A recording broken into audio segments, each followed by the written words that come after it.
الرجیم بسم اللہ الرحمن الرحیم وبہ نستعین وهو خیر المعین رب یسر ولا تعسر وسهل علینا وتمم الخیر یا کریم الحمدللہ الذی کفی سلام علی عبادہ الذین اصطفی محمد وآلہ الطاہرین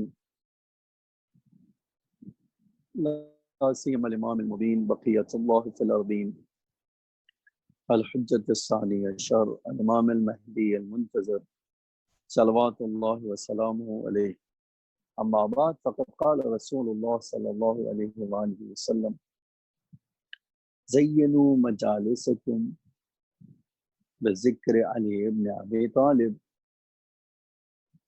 عزیزان گرامی، محترم ناظرین، ہمارے بچوں،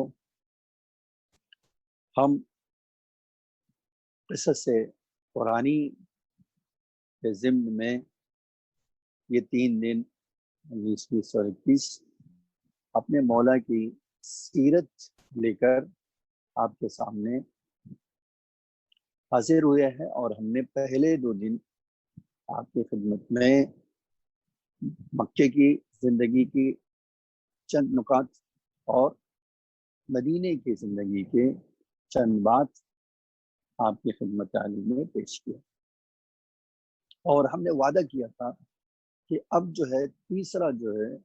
تیسری چیز ہوگی، ہم اس میں امام علیہ السلام کی زندگی کے کوفے یا حکومتی دور کے بارے میں بات کریں گے۔ یہ وہ دور ہے جس میں بہت سارے لوگوں کی آج عقل حیران ہے اس بات کے تعلق سے کہ مولا کا حکومتی انداز دنیا کی ہر حکومت سے بالکل الگ تھا۔ 5 سال تقریباً جو امام نے حکومت کی ہے، اس حکومت میں آپ کہہ سکتے ہیں مکے کی زندگی اور مدینے کی زندگی سے ہٹ کر امام علیہ السلام کو کے کمالات لوگوں کے سامنے آئے۔ ایک مثال آپ دیکھیے، امام علیہ السلام جب حاکم بن گئے، ظاہری خلافت قبول کر لیا، تو تاریخ اگرچہ مکے میں بھی اور مدینے میں بھی امام کا لباس اور کھانے پینے کا بہت انداز نہیں بنتا۔ آج یہ تاریخ میں درج ہے کہ امام نے اپنے خطبے کے ضمن میں خود یہ جملہ ارشاد فرمایا۔ آپ غور کریں، اور چند پہلو میں آپ کے سامنے امام کی حکومت کا پیش کرنا چاہتا ہوں، اور چند باتیں اس کے بعد تجزیے کے طور پہ کہنا چاہتا ہوں۔ فرمایا ان اللہ جعلنی اماما لخلقہ ففرض علی التقدیر فی نفسی ومتمی ومشربی وملبسی کضعفاء الناس کہ یقتدی الفقیر بفقری ولا یتغل غنی غنا۔ امام یہ جملہ فرماتے ہیں، اللہ نے مجھے مخلوقات کا امام بنایا ہے، مخلوقات کا امام بنایا ہے۔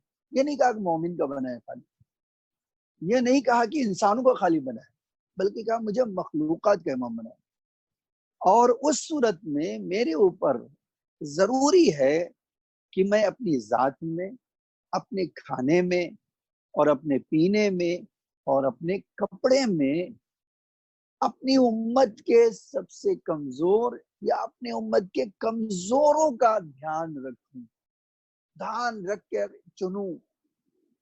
اور اس کے بعد فرمایا تاکہ ایک فقیر ہونے کے باوجود میری سیرت کو فالو کر سکے، میری سیرت پہ چل سکے، اور ایک غنی جو ہے اپنی دولت کے بلبوتے پہ سرکشی نہ کر سکے۔ دیکھیے یہ بہت عجیب جملہ ہے کہ ولا یتغل غنی غنا، ایک غنی کو اپنی دولت کے بلبوتے پہ سرکشی کرنے کا اختیار نہیں۔ یہ امام نے یہ جملہ فرمایا، اس کی وضاحت میں نہیں جانا چاہتا ہوں، اس لیے مجھے تھوڑی دور تک جانا ہے آپ کو لے کر۔ تو آپ دیکھیے یہ امام نے پہلے دن ارشاد فرمایا، اور جب کسی نے کہا تھا، عاصم بن زید نے امام سے عرض کیا کہ مولا کہ آپ کیوں اپنے اس کھانے کے اوپر اور اپنے کپڑے کے اوپر اتنی سختی کرتے ہو؟ اور مولا اتنا سختی آپ کو نہیں کرنا چاہیے. تو ارشاد فرمائے وَيْحَكَ إِنَّ اللَّهَ عَزَّ وَجَلَّ فَرَضَ عَلَىٰ أَئِمَّةِ الْعَدْلِ أَن يَقْدِرُوا أَنفُسَهُمْ بِضَعْفَةِ النَّاسِ. اے عاصم، یہ اللہ کو بارے میں سوچو. وائے ہو تجھ پر خداوند عالم نے عادل امام کے اوپر واجب کیا ہے تو اپنے اوپر جو ہے کمزور ترین انسانوں کا خیال رکھیں، تاکہ کوئی اپنی فقیری کی بنا پر شرمندہ نہ ہو.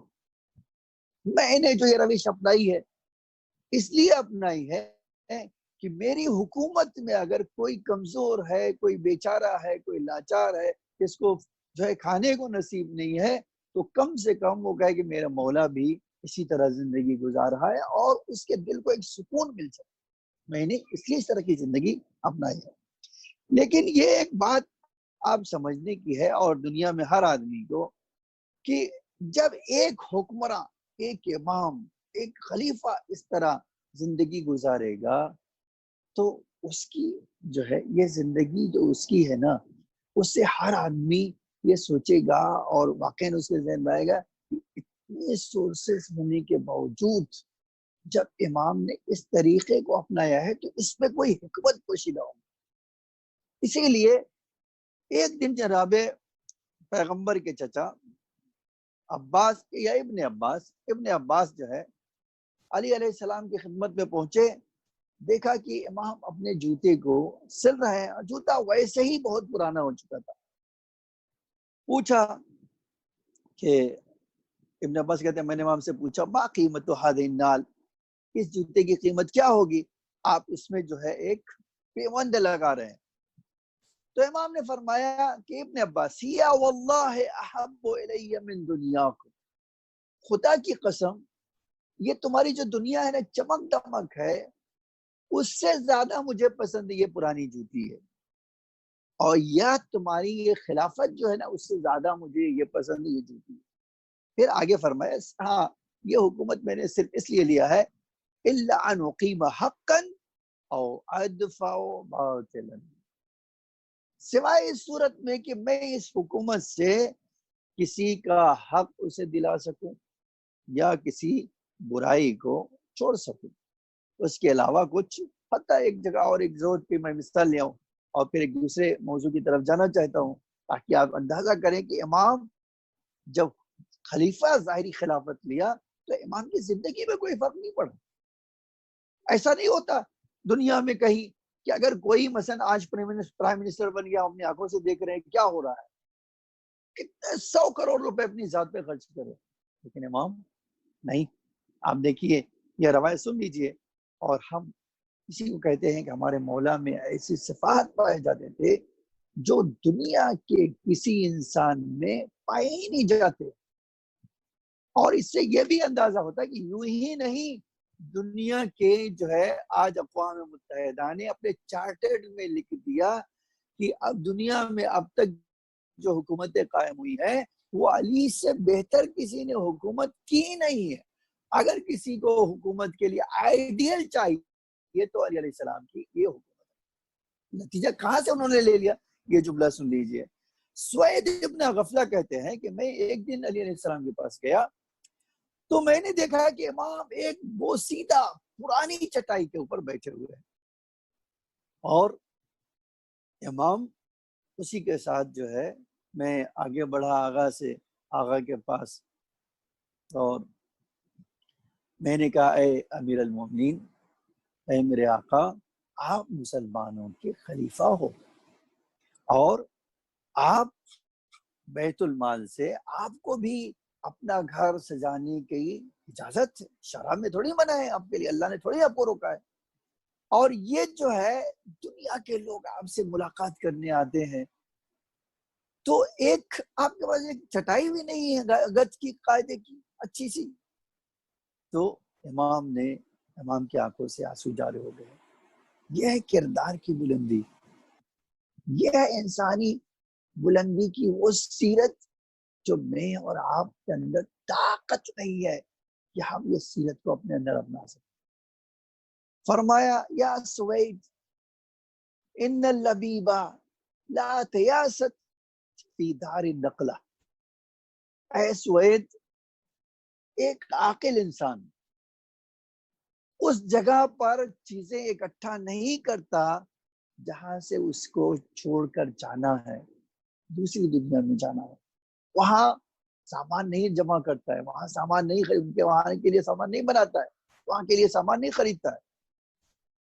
پھر فرمایا کہ وَأَمَامُنَا دَارُ الْإِقَامَةِ، میرے سامنے جو ہے نا ایک ایسی جگہ ہے جہاں مجھے ہمیشہ کے لیے رہنا ہے، قد نقلنا الیہا متاع، اے سوید ہم نے اپنے سامان وہاں کے لیے بھیج دیا، وَنَحْنُ يَنْقَلِبُونَ إِلَيْهِ، اور ہم بھی ان قریب وہاں منتقل ہونے والے ہیں۔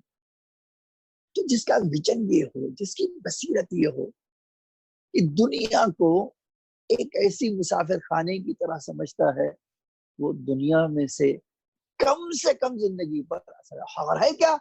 وہ حاکم وقت، خلیفہ وقت، مسلمانوں کا خلیفہ، اور اتنا طاقتور ہے کہ جو چاہے جس کے پاس مرضی معبود ہو، جو مشیت خدا کا محل ہو، اس کو کسی چیز کی کمی کیسے ہو سکتی؟ لیکن اس نے اپنی بصیرت اور ویژن کی بنا پر وہ زندگی چنی جو میں اور آپ نہیں چن سکتے ہیں۔ آپ دیکھیے یہ جو ہے ایک سیرت کا پہلو تھا دنیا میں۔ ایک اور جملہ امام نے فرمایا ہے، اور زہد کے بارے میں جب کسی نے امام سے پوچھا اور یا امام کے سامنے یہ زہد کی بات آئی تو امام نے زہد کے بارے میں فرمایا، اور دیکھیے کہ دنیا میں زہد یہ چیز ہے کہ اگر آپ کو کوئی چیز مل جائے تو آپ خوش نہ ہو، اور آپ کے ہاتھ سے چلی جائے تو غم نہ ہو۔ یہ دنیا کے بارے میں امام کا اچھا۔ اب جب حکومت امام کو ملی تو عام لوگوں کا آج دنیا میں آپ جہاں پہ حکومت بنتی ہے وہاں آپ جائیے، اور وہاں کے جو حاکم بننا چاہتا ہے وہ کیا کیا کرتا ہے آپ جانتے ہیں۔ میں خالی اس کی ایک مثال لانا چاہتا ہوں۔ جب امام حاکم بنے، جو قریبی لوگ تھے امام کے، ان کے ساتھ امام نے کیا ہے۔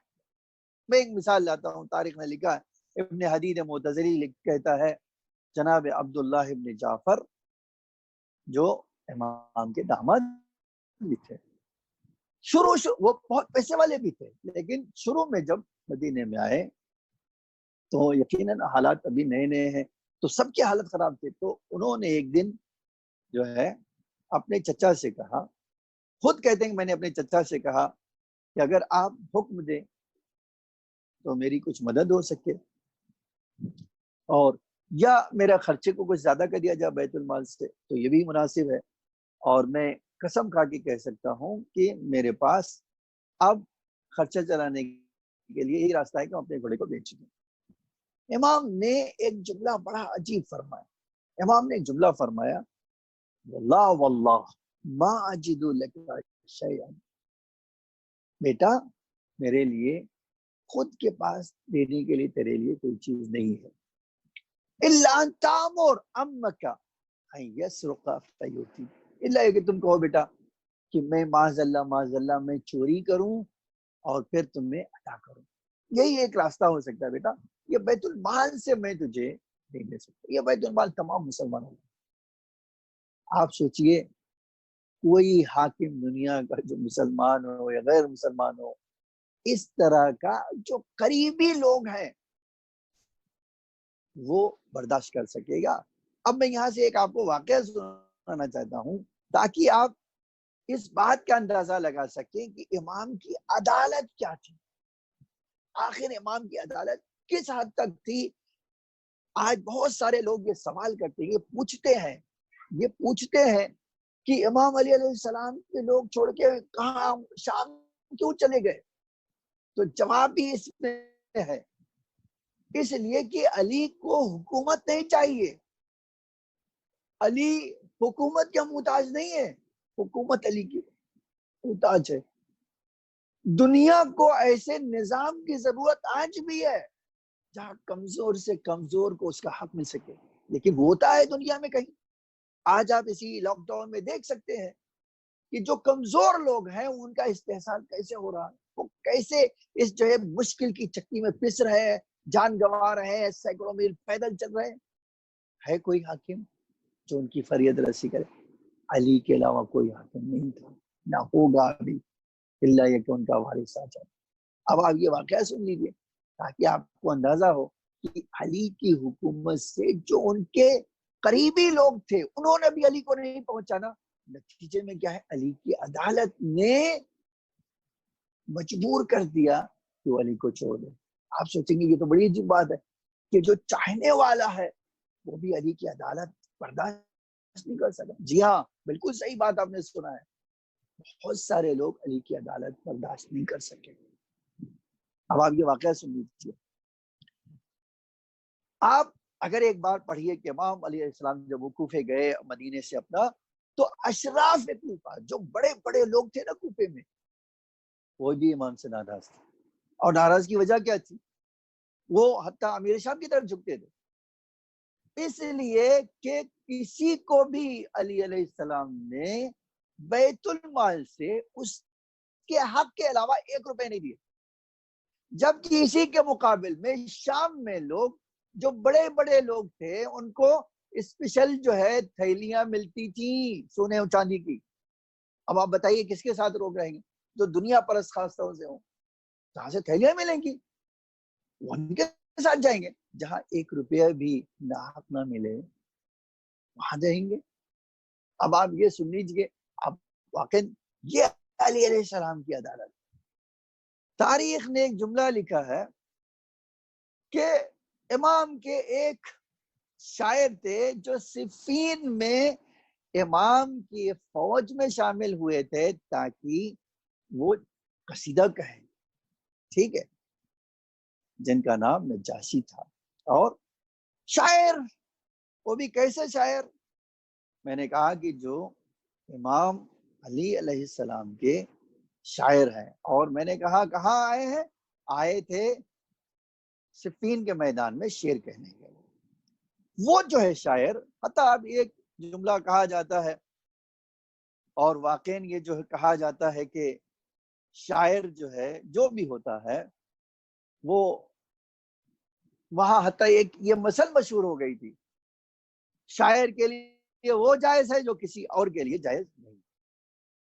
لیکن امام علیہ السلام نے یہ طریقہ بالکل بند کیا، کہا حق جو ہے حقدار کو ملنا چاہیے، نہ حق کسی کو کچھ نہیں ملنا چاہیے۔ اب وہ نجاشی، اب یقینی بات ہے شاعر ہے، اور میں نے کہا کہ امام علیہ السلام کے ساتھ جنگ صفین میں گئے تھے، اور ایک شاعر دوسرا ابو سمال جس کا نام تھا، وہ ایک دن ان کے نجاشی کے پاس آیا اور انہیں اپنے گھر لے گیا، اور اسے شیطانی وسوسہ کیا، وہ کیا کیا، اور دونوں نے جو ہے وہ دونوں نے شراب پی لی۔ جب شراب پی لیا، امام کو خبر لگی، فوراً پولیس کو بھیجا، شرطا کو بھیجا، پولیس کو بھیجا، جاؤ ان کو پکڑ کے لاؤ۔ وہ دونوں گرفتار ہو کر آئے اور ابو سمال بھاگ گیا، نجاشی پکڑ لیے گئے، گرفتار ہو گئے۔ جب امام کے پاس لائے تو قریبی تھے امام کے، لیکن امام نے کہا ان کو 80 کوڑے مارو۔ 80 کوڑے مارے گئے، پھر کہا کہ 20 کوڑے اور مارو۔ آپ توجہ کیجیے اس واقعے کے اوپر، 20 کوڑے اور مارے گئے۔ جب 100 کوڑے کھا چکے تو نجاشی نے امام کو مخاطب کر کے کہا، یا امیر المومنین، جو 80 کوڑے شراب کی حد تھی وہ سمجھ میں آ گیا تو مجھے 80 کوڑے اس کی سزا مل گئی، لیکن مجھے نہیں پتا کہ 20 کوڑے اضافی کیوں مارے گئے۔ تو امام نے فرمایا کہ اس لیے مارے گئے تمہیں کہ تم نے خدا کی شان میں گستاخی کی ہے اور ماہ مبارک رمضان میں یہ کام کیا تھا۔ اب آپ یہ واقعہ سن لیا آپ نے، اس واقعے کا ریئیکشن کیا ہوا میں وہ سنانا چاہتا ہوں۔ یہ اس واقعے کے بعد جو ہے تاریخ نے لکھا ہے کہ یمن سے جو نجاشی حقیقت میں یمن کے تھے اور کوفے میں آگے بس گئے تھے، یمن سے ایک ڈیلیگیشن آئے اور ان کے دوست، ان کے رشتہ دار اور امام کے پاس آئے اور انہوں نے کہا کہ آپ نے نجاشی کو 100 کوڑے مارے ہیں اور آپ اے میرے آقا، آپ جو ہے دوست اور دشمنوں کے درمیان، مطیع اور مخالفوں کے درمیان ایک جیسا برتاؤ کرتے، سب کو ایک نظر سے دیکھتے، اور آپ ہمارے نجاشی کے ساتھ آپ نے سختی دکھائی اور جد و جہد دکھائی، اور اس لیے ہمارا دل بہت بڑھ گیا ہے، ہم بہت ناراض ہیں آپ سے، اور آپ نے ہمارے اور اپنے درمیان ایک فاصلہ ڈال دیا ہے، ایک درار ڈال دی ہے، اور آپ مولا اس کی بنا پر ایسا ہو رہا ہے کہ اب ہمارے پاس بھاگنے کا راستہ ہے، لیکن ہم جانتے ہیں کہاں بھاگ رہے ہیں، اگر ہم بھاگیں گے، اگر کسی اور راستے پہ جائیں گے تو سوائے دوزخ کے کوئی اور نہیں ہوگا۔ اب آپ اس کے جواب میں امام نے کیا فرمایا؟ امام نے فرمایا کہ تم لوگ آئے ہو مجھ سے یہ بات کرنے کے لیے، لیکن میں تمہیں بتا دوں اللہ کا حکم متقی اور پرہیزگار کے لیے آسان ہے۔ اے ہمارے یمن کے بھائیوں، نجاشی ایک مسلمان ہے، اور جو مسلمانوں کے لیے اللہ نے حرام کیا اس کے لیے بھی حرام ہے، اور اس نے اللہ کے ایک حکم کو پامال کیا، اور اس کے بارے میں وہی حکم میں نے جاری کیا جو اللہ کا ہے۔ تاریخ نے لکھا ہے کہ یہی آدمی، اس کا نام تھا طارق، جس نے اعتراض کیا تھا مولانا، وہ نجاشی کے پاس آیا رات کو، اور نجاشی کو رات میں ہی نجاشی کو لے کر بھاگ گیا، کہاں جانتے ہیں؟ بھاگ گیا شام۔ یہ جب امیر شام کے پاس پہنچے تو بہت خوش ہوئے، اور ایک ایسی مجلس جو ان کی عام طور سے عادت تھی، اپنے لاؤ لشکر کے ساتھ بیٹھے ہیں، اپنی تعریف کر رہے ہیں اور علی علیہ السلام کی مذمت میں کچھ کہہ رہے ہیں۔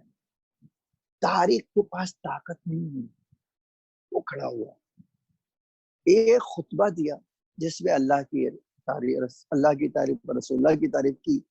اس کے بعد اس نے کہا اے امیر شام، ہم اس پرہیزگار اور عادل امام کے پاس تھے جو جس کے پاس کوئی اوباش قسم کے لوگ نہیں ہیں، جس کے پاس وہ اصحاب ہیں جو متقی اور ہدایت یافتہ ہیں، جو رسول اللہ کے خاص چنندہ ہدایت یافتہ متقی صحابی تھے، وہ ان کے ساتھ، اور وہ سب کے سب دنیا پرست نہیں ہیں، دین پرست، ٹھیک ہے، اور ہمیشہ وہ ہدایت کا چراغ جلاتے ہیں، کبھی ضلالت اور گمراہی کا چراغ نہیں جلاتے، اور ہم اس کے پاس سے آ گئے ہیں جو عدالت کے لیے بس مشہور ہے۔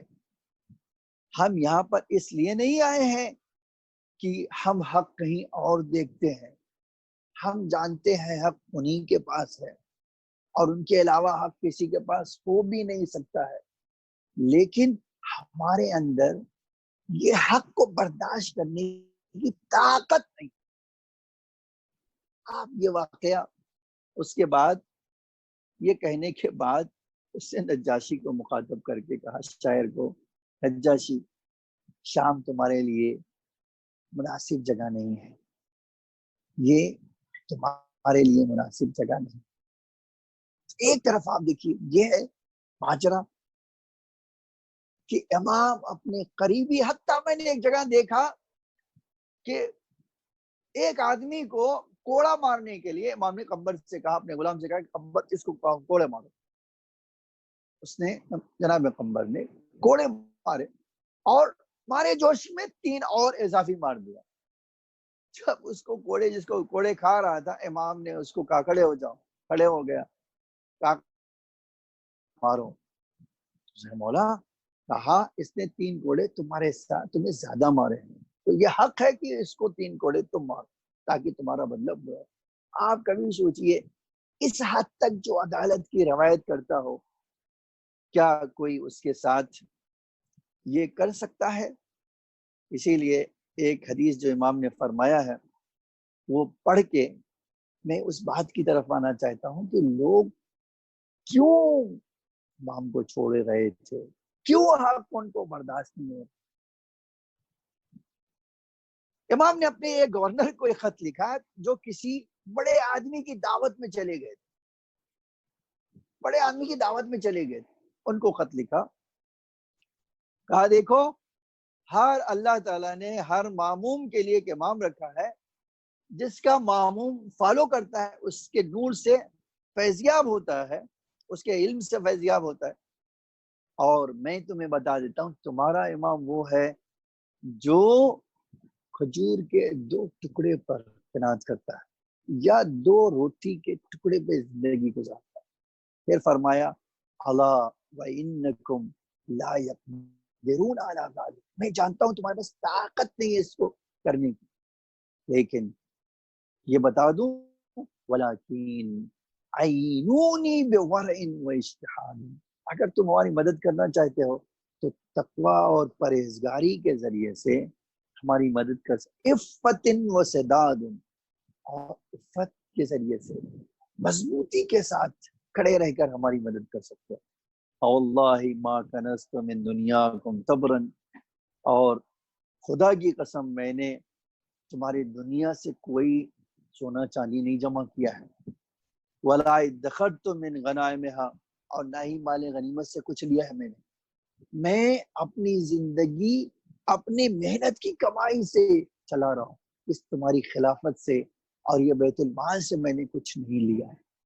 ٹھیک ہے، ایک طرف یہ ہے، آپ دیکھیے اس طرح کی امام کی عدالت تھی، جس کی بنا پر ایک عیسائی جو ہے اسکالر کو، جس نے ایک کتاب لکھی کہ صوت عدالت الانسانیہ، جو جس نے لکھی، اس نے لکھا خدا کی قسم علی علیہ السلام کے دشمن جو ہوئے صرف ان کی عدالت کی بنا پر۔ اب یہاں سے اگر آپ سے کوئی کہے کہ علی علیہ السلام کے ساتھ جو جفا کی ہے وہ کیوں کی ہے، تو جواب یہ ہے کہ علی کی عدالت ان کو برداشت نہیں، علی کی حقانیت ان کو برداشت نہیں، علی کی حق گوئی انہیں برداشت نہیں۔ یہ ایک پہلو ہے امام کا۔ ایک پہلو اور میں آپ کے سامنے، ایک طرف اللہ کی قانون کے لیے اتنی سختی ہے، اور دوسری طرف جو دوست تھے، جو امام کے صحابہ تھے، ان کے لیے اس حد تک درد اور محبت اور مہربانی شفقت رکھتے تھے کہ حد نہیں ہے کچھ۔ حارث کا نام آپ نے سنا ہے، حارث جو حمدانی تھے، وہ کہتے ہیں میں نے ایک دن امیر المومنین علیہ السلام سے کہا کہ مولا میں آپ کی دعوت کرنا چاہتا ہوں، میرے آقا میری دعوت میں آؤ گے؟ تو امام نے کہا کہ میں تمہاری دعوت میں آؤں گا، بس ایک شرط ہے، میری ایک شرط ہے، اس شرط کی بنا پر تمہاری دعوت میں شریک ہو جاؤں گا۔ کہا مولا کون سی شرط ہے؟ کہا شرط یہ ہے کہ تم جو تمہارے گھر میں ہے اسی کو میرے سامنے کھانے کے لیے رکھو، باہر سے کوئی چیز میرے لیے زحمت نہ اٹھاؤ، اگر تمہیں منظور ہے تو میں تمہاری دعوت کو قبول کرنے کے لیے تیار۔ حارث کہتے ہیں کہ میں نے کہا ٹھیک ہے، میں آپ کی شرط، حارث ابن عامر کہتے ہیں میں نے امام کی شرط مانی۔ جب امام میرے گھر میں آئے، خالد کہتے ہیں کہ میرے اندر اتنی بے چینی تھی کہ امام بھاپ گئے، اس کو جان گئے۔ پوچھا حارث کیا ہوا ہے تمہیں، کچھ ہوا ہے تمہیں کیا؟ تو کہا مولا کچھ ہوا نہیں ہے، یہ پیسے ڈھیر سارے ہیں میرے پاس، اور میرا دل جو ہے مچل رہا ہے، تڑپ رہا ہے کہ میں آپ کے لیے بہت ساری چیزیں خریدوں، لیکن آپ کے اس فرمان نے میرے ہاتھ کو پکڑ کے رکھا، میرے اس طاقت کو چھین لیا۔ امام نے فرمایا الیس لک قلت، کیا میں نے تم سے نہیں کہا تھا لا تکلف لی مما ورع بابک، کہ تم میرے لیے گھر کے اندر جو ہے اس کے علاوہ کوئی زحمت نہیں کرو، جو تمہارے گھر میں وہی مجھے کھانا کھلا، وہی دعوت میں دینا مجھے. فَهَذِهِ مِمَّا فِي بَيْتِكَ، اب جو تمہارے گھر میں ہے وہی میرے لیے کافی ہے. آپ دیکھیے، ایک خلیفہ، ایک حاکم، دو جہاں کا مالک، مولا کائنات، ایک جب دعوت کرتا عاشق تو کس تواضع سے وہ کھانا کھاتا ہے جو معمولاً روز وہ کھاتا ہے. یہ محبت، یہ شفقت علی علیہ السلام کی انفرادی تھی. کوئی واقع نہیں جانتا ہے کہ ہمارے آقا کے اندر جو یہ صلاحیت تھی، یہ کمال تھا، وہ کوئی نہیں سمجھ سکتا ہے کہ وہ کس حد تک گہرائی میں پائی جاتی تھی. اسی لیے کہتے ہیں کہ ہمارے آقا ہر انسان سے الگ، ان کے کمالات، ان کو کہ جامع ازداد کہا جاتا ہے. دو اپوزٹ چیز ایک انسان میں جمع نہیں ہوتی، لیکن ہمارے مولا میں دونوں بات، ایک طرف سے سختی دیکھ لیجیے، ایک طرف سے محبت دیکھ لیجیے. اور بات نہیں، یہ بات بڑی لمبی ہے، تو یہیں سے ایک بات کہنا چاہتا ہوں. جنگوں میں دیکھ لیجئے، غیر جنگوں میں دیکھ لیجئے، امام کی حکومت نے آپ کو ایک مثال بتائی، اس مثال میں ان کا نام بھی لیا جاتا ہے کہ عبداللہ ابن عباس چھوڑ کر امام کو چلے گئے جو بہت قریبی تھے. کیوں؟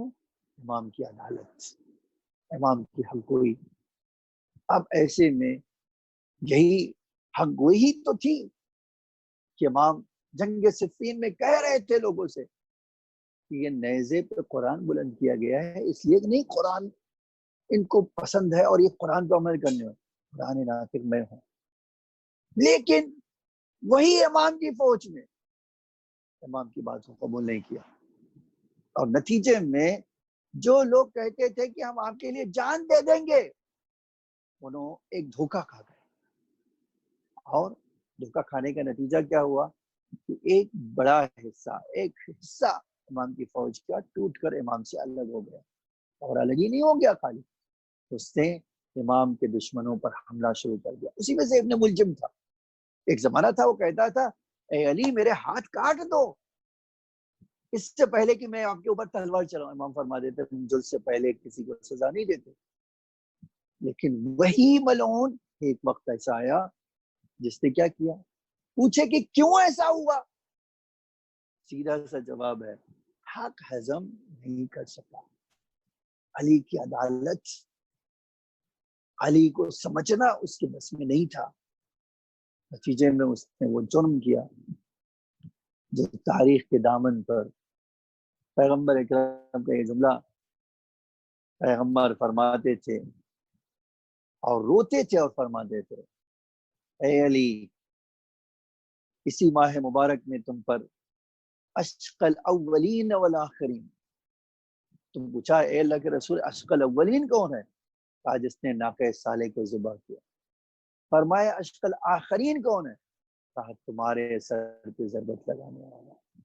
اندازہ کیجیے، وہ مولا جس نے اپنی زندگی کے لیے کچھ نہیں کیا، جو کچھ کیا اپنے عوام کے لیے، ان کی زندگی کو، ان کو حق بات، ان کو اللہ کا راستہ دکھانے کے لیے کیا. لیکن وہی لوگ امام کے اوپر اس طرح کا ستم کرتے.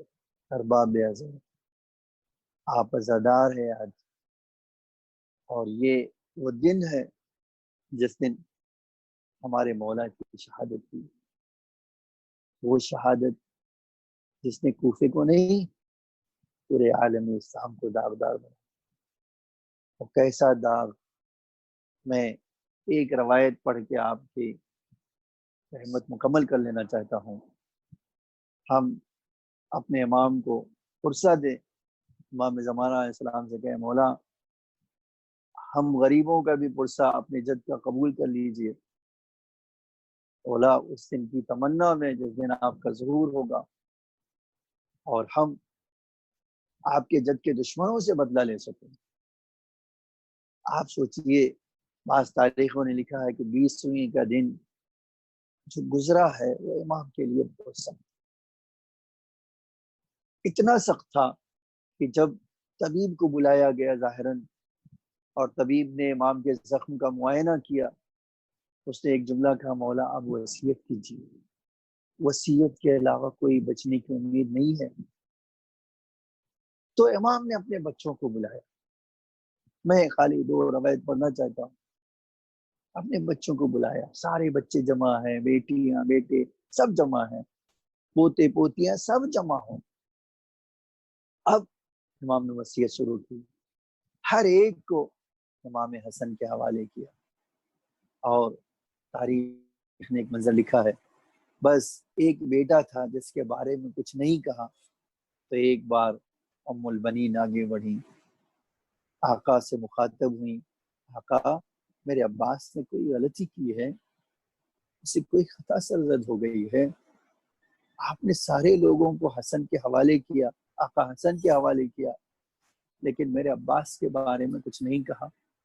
امام کی آنکھیں بھر آئیں، قریب بلایا، اس کے بعد امام حسین کو بلایا، یہ بڑی عجیب بات ہے۔ اس کے بعد عباس کے ہاتھ میں، آقا کے ہاتھ میں امام حسین کا ہاتھ دیا، کہا بیٹا عباس میرے حسین کا دھیان رکھنا، اے بیٹا میرا حسین کا خیال رکھنا۔ ایک روایت یہاں میں نے دیکھا، میں پڑھنا چاہتا ہوں، اسی دوران شہزادی زینب جو ہے آگے بڑھی، کہا بابا میں آپ سے کچھ مانگنا چاہتی ہوں۔ کہا بیٹا کہو کیا مانگنا چاہتی ہو؟ کہا بابا میرے 18 بھائی ہیں، مجھے ایک بھائی عطا کر دو تاکہ جب میں کہیں سفر پہ جاؤں تو میرے ساتھ ہو، میرے پردے کی حفاظت کرے، میری حفاظت کرے۔ امام نے فرمایا بیٹا تیرا ہر بھائی تجھ پر اپنی جان چھڑکتا ہے۔ کہ نہیں بابا مجھے ایک اسپیشل بھائی عطا کر دو۔ کہا تو ہی مانگ لے۔ جب جملہ ہے روایت کا، بی بی نے اشارہ کیا باب الحوائج کی طرف، یہ اشارہ کرنا تھا کہ امام آنکھوں میں آنسو آ گئے، امام رونے لگے، کہا بیٹا میں وہ منظر دیکھ رہا ہوں کہ یہ تیرے لیے اپنے بازوؤں کو کٹا دے گا۔ ارباب اعضا، اس کے بعد بی بی نے ایک اور مقتل کہتا ہے ایک بات اور کہی، بابا ایک بات اور پوچھنا چاہتی ہوں۔ کہا بیٹا کہو کون سی بات پوچھنا چاہتی ہو؟ کہا بابا ام ایمن نے روایت کی ہے۔ کہا بیٹا وہ صحیح روایت کی ہے۔ کہا بابا یہ کیسے ہو سکتا ہے میرے 18 بھائی ہوں، میرے بازو میں کوئی رسن باندھے؟ لیکن ارباب اعضا ایک وقت آیا جب بی بی کربلا میں کہتی ہاں مجھے یقین ہو گیا اب میرے بازو میں رسن بندھے گی۔ وصیت مکمل ہوئی، اس دنیا سے علی چلے گئے، بچوں نے غسل دیا، بچوں نے کفن پہنایا، اور وصیت کے مطابق امام کا جنازہ اٹھایا۔ آگے جنازہ خود چلا جاتا تھا، پیچھے امام کے بچے اٹھائے ہوئے تھے۔ جس جگہ سے گزرتے تھے مسجد حنانہ نے جھک کے سلام کیا اور اس جگہ پر لے گئے جہاں امام نے کہا تھا۔ قبر کھدی ہوئی تھی، امام نے اپنے بابا کو لحد میں اتار دیا۔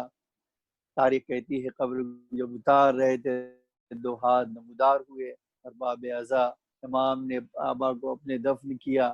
روایت کہتی ہے ایک صحابی نے مرثیہ پڑھا اور بڑا عجب مرثیہ پڑھا کہ آقا میں کس دل سے کس الفاظ کے ساتھ آپ کو پرسا دوں میرے آقا، یہ بڑی عجیب بات ہے کہ رسول اللہ کا جنازہ بے کسی سے اٹھایا گیا، آپ کی ماں کا جنازہ رات کی تاریکی میں اٹھایا گیا، اور آپ کے بابا بھی رات کی تاریکی میں ان کا جنازہ اٹھایا گیا جا رہا ہے۔ کوئی ہمدم اور کوئی اس شان و شوکت نہیں ہے جس طرح امام کے لیے ہونا چاہیے۔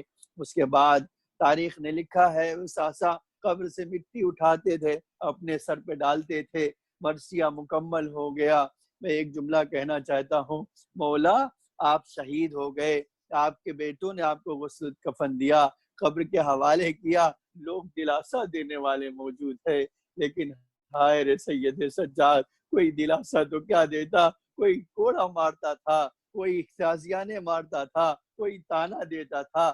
یہی تو وجہ تھی جب بیوی کو شام سے آزادی ملی ہے، رہائی ملی ہے، سب سے پہلا جو کام بی بی نے کیا کہ ایک مسند لگائی، تکیہ لگایا، سید سجاد کو بلایا، بٹھایا، اس کے بعد جب جملہ کہا بیٹا میں نے دنیا کا دستور دیکھا ہے، جب کسی کا باپ دنیا سے گزر جاتا ہے تو رشتہ دار آتے ہیں، احباب آتے ہیں، قریبی لوگ آتے ہیں، سینے سے لگاتے ہیں اور دلاسا دیتے ہیں، لیکن اے سید سجاد تو اتنا غریب تھا کہ تجھے کوئی دلاسا دینے والا نہ تھا، بلکہ ماں بہنوں کے ساتھ ایک شہر سے دوسرے شہر پھرایا جاتا تھا۔ لعنت اللہ علی القوم الظالمین سیعلم الذین ظلموا ایام انقلبون۔ الہی بحق زہرا و ابیہا و بعلہا و بنیہا وسر المستودع فیہا بعدد ما احاط بہ علمک۔ اے اللہ اولا کے غم میں ہم سب کو معذور فرما، ہم سب کو امام کے عزاداروں میں قرار فرما۔ اے اللہ مولا کی اس مصیبت کا واسطہ آقا امام زمانہ علیہ السلام کے ظہور میں تعجیل فرما، ہم سب کو آقا کے غلاموں میں اور ناصروں میں شمار فرما۔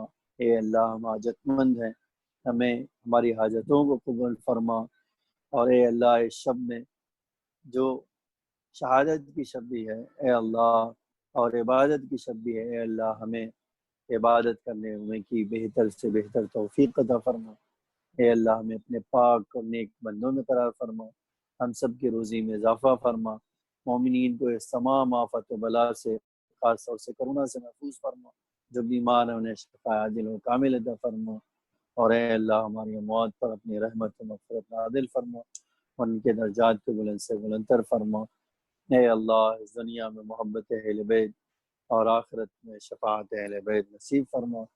ربنا تقبل منا انك انت السميع العليم۔